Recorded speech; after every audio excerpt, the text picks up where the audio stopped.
My name is Zella Day, and I am currently on tour with the Silver Sun Pickups.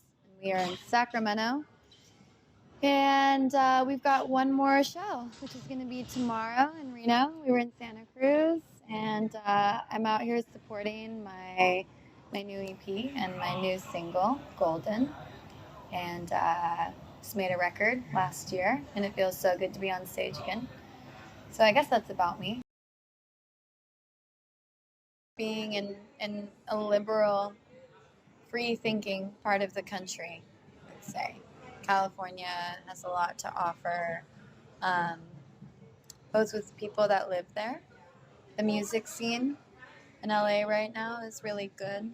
It's a good place to be for playing shows, for connecting with other artists, and the weather is beautiful.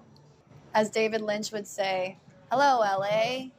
It is sunny and 71 degrees outside." So that's what I like about LA the most, is the David Lynch weather report. Music kind of picked me, I think. I would say it's the reverse. I started playing music when I was 9 years old. My parents had a coffee shop. My grandmother gave me my first guitar. I always loved singing, and writing came naturally, and it was pretty experimental, still is, and something that has kind of just, we've grown together.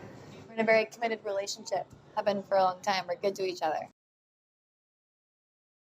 Joan Jett, Patti Smith, Lindsey Buckingham, Bob Dylan. First song I ever learned on guitar was Blowing in the Wind by Bob Dylan. Also, growing up, like one of my favorite records ever, and still is now today, Miseducation of Lauryn Hill. I love Edie Brickell. It's kind of a funny one, but her and Paul Simon were married. I feel like they might be still married. I think they are. But I love Paul Simon too, and Edie Brickell, and I could go on and on.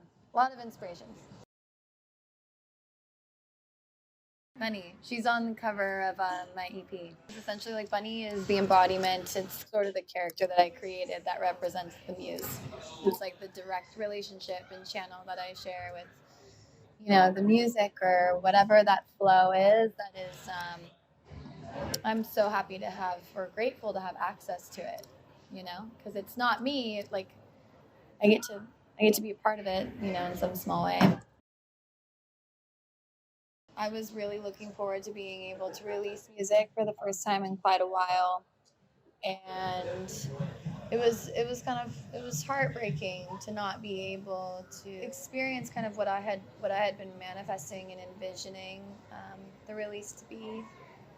And so I think that not being able to fully just release, because that's what releasing music feels like. It's like you're kind of, it's like this gestation period, and then you have to give birth to this project, and then when you try to and you can't, or it's maybe not exactly what you expected, it definitely felt a bit like a setback, and I was continuing to have to be home after not being able to tour anyways, because I went through a whole transition with my label, and I wasn't able to release music or tour for quite a while. And I was looking forward to 2020 being the year where I was free again. And it just so happened that for all of us, that was not the case. So just my creative process, it just was another exercise in just surrendering, And but I'm always happy to have the writing, because it's there no matter what,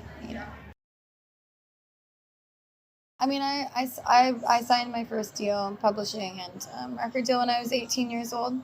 I was a baby, and I was writing all the songs for Kicker when I was 17, 18. And I just went through a real growing period, I was physically, my brain was not even done developing at that time. Spiritually, in such a different place, experiencing touring for the first time, and figuring out kind of what it meant to be a working musician, And I changed my mind about some things and how I wanted my career to run. And so I took the steps in order to really set up what in my mind is like a healthy and functioning future for myself with my music. I feel like a lot of people go through that. It's like it's a tale as old as time. Hollywood and the industry maybe not working your first time around. And I was super lucky to have a second chance.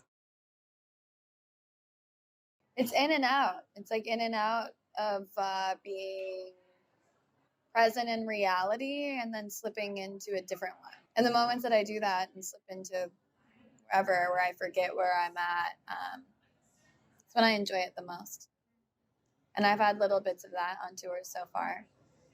But the first show back, I wasn't able to slip anywhere but just like on stage. That makes sense, which is not actually that enjoyable. It's like when you're like thinking about being on stage is when being on stage becomes kind of excruciating. It's when you can actually forget about where you are for a minute and just think about having the most intimate relationship with what you've made.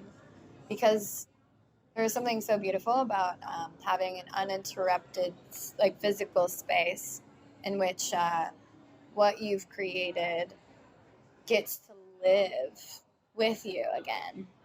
And yeah, it's sort of like this protected, sacred space.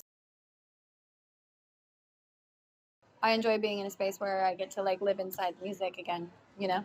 It's kind of like being in the studio, but there's a bunch of people watching you, which is fun too. I mean, I really enjoy the feedback. You know, there's a whole relationship and conversation that takes place, even if it's like not with words, but people are giving, you know, just like you're giving. They're giving their attention and their focus, and there's something really powerful about that.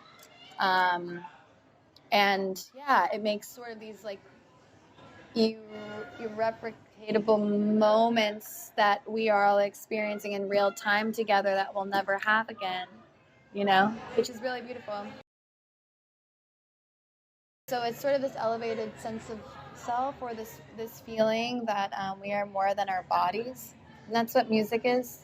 That's what music is. That's what it is to me. And I think that being in a room with people, being able to kind of say that we are more than our physical selves. It's, you know, there's a force, or there's something that is connecting all of us, whether it's, you know, you're alone or together, or whatever it is, whatever you choose, just feels good to say, and feels good to be in this moment again, where I'm able to kind of reach that, again, for lack of a better term, apex.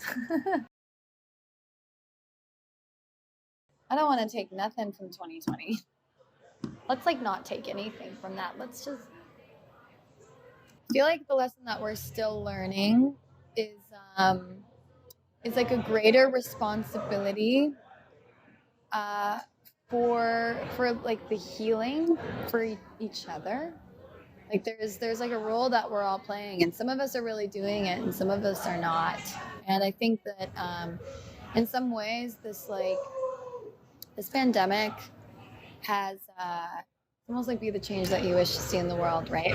Like do the thing that you really you think is going to help the greater good, even if it's getting a vaccination. Do the thing that's like the more selfless thing for like the majority, because right now we're in like a war zone.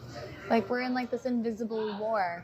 And I think, yeah, in ways it's kind of felt more connected to people than I've ever really felt. You know, it's like when you're going to grocery stores during the pandemic, and it's like everybody has like the look of fear because everybody's really afraid. But there's something like comforting in seeing one another. I feel like people were kinder. I feel like people are a little softer, happier to be sharing space. And so I would just say awareness. I'm taking like awareness more seriously than ever. And hoping everyone else is too. I'm Zella Day. Thank you for hanging out and watching this interview.